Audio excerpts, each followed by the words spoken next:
ওরা যদি ইট ছড়ে আমরা পাথরে জবাব দেবো। আরো একবার প্রমাণ দিয়ে দিয়েছে মিনাখা বিধানসভা। এবারে আমরা দাঁড়িয়ে আছি ভাঙড় বিধানসভা নয়, ভাঙড় বিধানসভার পাশে মিনাখা বিধানসভা।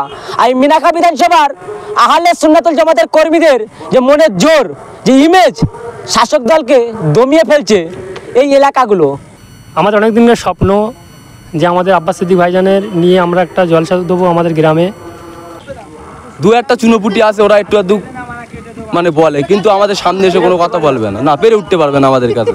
কারণ আমাদের এখানে পুরো একসেটিয়া আহলে সুন্নাতুল জামাতের বড় ভাইজানের ভক্ত মুরিদ সেখানে আছে, এখানে কোনো চাপ নেই। এখানে ভয় দেখিয়ে কাউকে দমানো যায়নি আজ পর্যন্ত। আর বিশেষ করে মিনাখা বিধানসভাতে ভাঙড়ের পাশেই থেকে এখনও পর্যন্ত তাদেরকে দমানো যাবে, তা আমি বলবো তারা মূর্খের স্বর্গে বাস করছে। প্রিয় দর্শক, এই মুহূর্তে আমরা দাঁড়িয়ে আছি মিনাখা বিধানসভা। আর জানেন এই মিনাখা বিধানসভাতে শাসক দল মরিয়া চেষ্টা করেছিল এই জলসাটা বন্ধ করার পরিকল্পনা, কিন্তু লাস্ট পর্যন্ত জানেন আহলে সুন্নাতুল জামাত মানে একটা শক্তিশালী অন্যরকম যুবকের দল।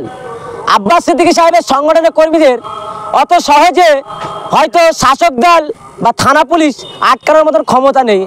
আরও একবার প্রমাণ দিয়ে দিয়েছে মিনাখা বিধানসভা।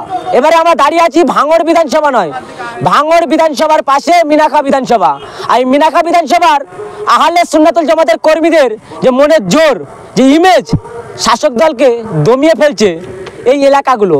কারণ এই মিনাখা বিধানসভাতে মরিয়া চেষ্টা করেছিল আব্বাস সিদ্দিকী সাহেব আসা নিয়ে, ব্যাপকভাবে একাধিক মাঠ পারমিশন থেকে ক্যান্সেল করার পরিকল্পনা।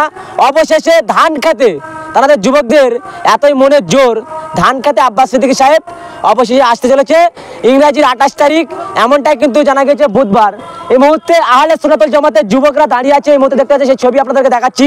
আব্বাস সিদ্দিকী সাহেব মিনাখা বিধানসভাতে আসছেন। জানেন শাসক দলরা কিছু আইডি থেকে পোস্ট করেছে আব্বাস সিদ্দিকী সাহেব মিনাখা বিধানসভাতে আসছে না, এমনটাই কিন্তু বার্তা দিয়েছিল। এই মুহূর্তে আহলে সুন্নাতুল জামাতের কর্মীরা তারা প্যান্ডেলের কাজ প্রায় কমপ্লিট করে ফেলেছে এবং তারা জানাচ্ছেন যে আব্বাস সিদ্দিকী সাহেব মিনাখা বিধানসভাতে আসছে, এমনটাই বার্তা দিয়েছে। এবং কি বলছেন শাসকের চোখে চোখ রেখে এই মিনাখা বিধানসভায় আহলে সুন্নাতুল জামাতের কর্মীরা। দেখতে থাকুন বিস্তারিত খবর ISF বাংলার পর্দায়।